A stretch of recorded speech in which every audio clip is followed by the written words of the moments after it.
So I'm here with Caitlyn Lewis, who won the East Midlands Regional FameLab Final and went on to represent the East Midlands at the National Final down in Cheltenham. So, Caitlyn, talk us through what the regional final and then the national final was like for you. Yeah, well, I must say I was quite surprised to win the regional final. So it was a very good experience. It was hybrid online, which was a bit different than what I was expecting, but I think that worked in my favor. Yeah, I made my prop beforehand. I was trying to figure out how to best showcase that, and then really before to prep for regionals finals, it was mostly the ending of my talk because I didn't like it, so I rewrote it like 3 days before. So I was trying to relearn that, and I think I did go a bit wrong actually, because I forgot something, but it all worked out in the end. And the other Nottingham competitor was very supportive, so it was a really supportive environment. It was really lovely to see everyone else's talks. Yeah, and then I was so surprised when I made it, like when I won. Talk us through your reaction. Uh, yeah, well, because I thought, oh, I might have a chance of winning People's Choice, maybe runners up, but I don't think I'll win because I'm only in my first year of my PhD, so everyone else is more experienced and we'll have more to talk about. So I was like, oh, I won't win. Um, and then I didn't get announced as People's Choice or runner up, so I was like, oh, it's okay. I'll just try again next year. And they were like, oh, the winner's Caitlyn. I'm like, wait, that's me. So I think I literally like got up and jumped around because I'm just like that. Um, but yeah, I was so excited to go to Cheltenham. A bit nervous as well. At first, I was like, "Oh, have they chose the right person?" But then I was like, I think they have. I did well, so I don't want to diminish my achievement. I was very proud of how I did. So talk us through them when you went down to Cheltenham. What did the FameLab team kind of teach you when you were down there? How was that experience at the national final? Yeah, so we went down about a month before for a weekend of master classes. So it was 2 days. It was also during the Cheltenham Jazz Festival, so they treated us to one of the concerts, which is quite nice. And it was really nice to get to know the other finalists. It was the first all-female final this year, and everyone was so lovely, so inspirational. Yeah, and the FameLab team really looked after you. And we went through kind of it was a bit of everything really, a bit of the basics of presenting, also how to handle nerves. But I think what was really quite different was learning about science busking, and how to use props effectively, and learning that there's no bad prop, it's how you use the prop. And that was kind of something I'd not really seen before, so that was new. And also media training, which scared me a little bit, because I was like, the media's not going to talk to me ever. But you never know if I come out with something groundbreaking in the future, only in my first year, perhaps I can put those skills to use. Yeah. And can you tell us kind of a bit more about how you develop your presentation from the regional final to the national final?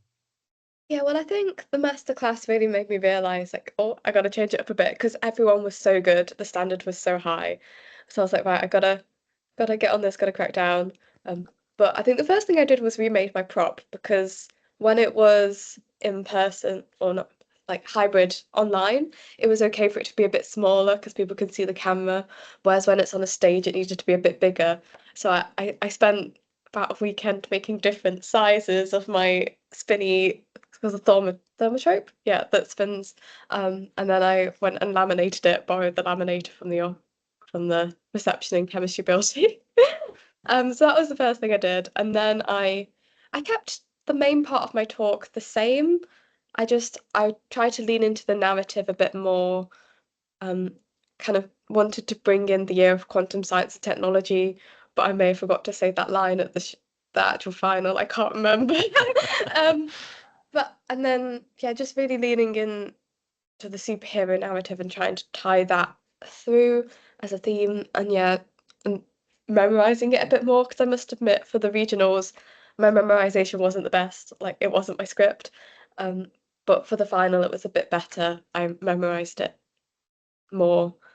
But I do think I'm quite good at winging it if I forget, I must say. Yeah, as long as you talk around the point, like it doesn't matter if you go wrong.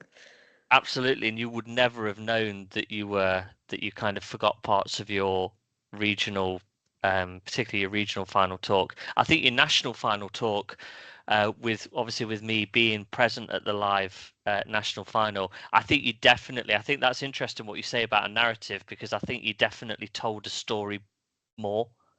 You Yeah, kind of told the story of what you were thank you. doing more at the national final, which was really interesting to hear. So, I suppose going back to when you were thinking about applying for FameLab, what were your motivations for taking part? Well, I've wanted to be in science communication for a while. It's my dream to have my own science TV show. Hoping if I say that enough times, it'll actually happen. But that's the dream goal. So I actually first heard about FameLab in early 2020 when I was at my local theatre and there was a science show and it was for kids, but I was like 16, 17, but I went anyway. I had my sister there, so maybe that gave me first to be there. But you could meet the two people afterwards. So I went up to them. I was like, "Oh, I really like what you do. You know, how would I get into that sort of thing?" And then that's when they mentioned FameLab. And I've actually got like a note on my phone from early 2020 where I just wrote FameLab so I could look into it. So yeah, doing the first year of my PhD and the email came round and I was like, oh, maybe I should do it this year or should I wait till second year till I have, more of an actual project. But I think I asked one of my supervisors, she was like, oh, why not give it a go? And my family as well were like, yeah, you never know. So I thought, you know what, I'll give it a go. I can always reapply if I don't get through. And then, what you know, I made it to the UK final. So yeah. Absolutely, absolutely. And your family were there on the night of the national final down in Cheltenham. What did they think to your presentation? I think they really liked it. My sister said she liked it, and she's brutally honest, so it must be true. Um, but yeah, they also watched the regionals online. I kind of told them they weren't allowed to come watch me in person. But yeah, because my nana joined them to watch that, and my brother as well, who was looking after the dog during the national finals. But yeah, I think they were really supportive and they really liked it. Right, But yeah. wonderful. And the nerves beforehand, before both the regional and national final, how did you deal with the nerves?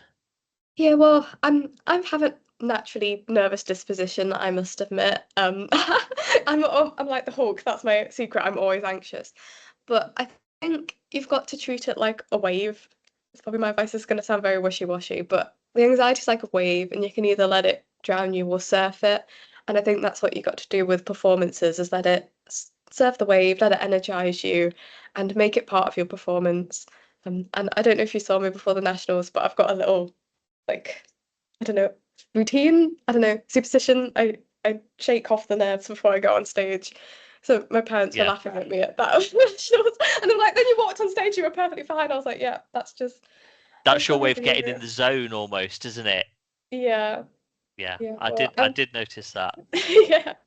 Well, I grew up being on stage in like dance shows and musical theatre and the like. So it was really nice to combine that with my love of science. And it's actually interesting, when I was younger, I didn't really get stage fright. I wasn't that nervous. And then it suddenly kind of hit me sort of mid-teens. I was more self-conscious and now I get a bit of stage fright. But I think it happens to everyone and you just gotta let it power you and not drown you. Yeah, and I think for your national final in particular, I think you went on the stage, which in itself is a daunting experience because you've got the lights on you, you've got the audience, which was a big audience of people. I don't know whether you can necessarily see the audience when you're up on stage. Not too much. You can usually see like the first two, three rows and then the lights kind of drown out the rest. Yeah, and you would never have known that you were nervous. So clearly the routine works. So absolutely. Um, can you tell us about the skills that you've gained as a result of doing FameLab? Yeah, I think I've learned to be more myself when performing. I think I often put on quite a bit of an act, so I'm trying to learn to be more myself. Obviously, I mentioned the props at the masterclass. That was quite a new thing. FameLab's very different to normal academic talks. So I think the main thing I'm taking away from it is remember to be fun. That's why I got into science and probably why other people got into science as well. It's because we find it so fun. And I think we often try and take ourselves too seriously, or at least I was, trying to be like, right, I'm a serious scientist now, that I sometimes forget, it is fun and to have fun with the presentations that you give. And the people listening are generally interested, they want to listen. So, yeah, that's the main point to take away is have fun with it. Absolutely. And you kind of touched upon it, but what did presenting at FameLab give you that maybe presenting in a research environment doesn't? Yeah, well, there's also learning your audience. I think there's aspects of that in a research environment because obviously people have different specialties. So you may have to alter what you're saying. But for a general audience, they may have no idea what an electron is, or, they may be a quantum chemist as well. You don't know. So it's making sure that your talk is accessible to everyone and is interesting at all levels. And really engaging the audience. I think that's something I learned as well. And like I mentioned, having more fun. And you weren't allowed slides as well, which I think is often used as a crutch in academic presentations. So learning to adapt from that, which is what I've been used to having a prop and making it's more a performance rather than in Mm. a talk, a more formal academic talk. Yeah, that's interesting, isn't it? And have you as a result, have you changed the way that you do things, or will you change the way that you do things as a result of your FameLab experience? Yeah, I'd like to think so. I'm trying to make my presentations more fun, which I mean, I think they were a little bit fun to begin with. I always put in a few funky animations. That was kind of my thing. I remember in a third year presentation, one of my slides was literally just sunshine, and it was the sun rising. So I was doing about photochemistry. So I think bringing more into that and perhaps doing audience interaction. I think because I know as someone listening, especially if you've been in lots of talks all day, it's nice for someone, to make you think and ask you questions. And yeah, I think I'll be taking that into it. And who knows, maybe my prop will pop up in other talks that I do or different ones. Who knows? Remains to be seen. Absolutely. It would be a shame if it didn't appear in other talks, wouldn't it? Given the time that you invested into creating it. And finally, Caitlin, we'll no doubt have a number of people listen to this who are thinking about applying for FameLab. What would you say to them if they're considering applying? Honestly, just go for it. You don't know what will happen. I didn't think I'd get as far as I did on my first try, at least. So just go for it and you learn so much. It's really helped me to grow in confidence. And I feel like an actual scientist now. Which when I said that to my supervisor, she was like, Caitlin, you are a scientist. But it's really helped me feel like part of a community, the science communication community. That's a bit of a mouthful, but yeah, just if you're even thinking about it, just give it a go. If you get far, that's great. If you don't, you can try again, or you'll just learn a lot from it anyway. Wonderful. Well, Caitlin, thanks so much for chatting to us. Obviously, congratulations on the regional final win and also how magnificently you represented the East Midlands region, but also actually women in science in the national final. So thanks for talking to us today. Yes, thank you for having me.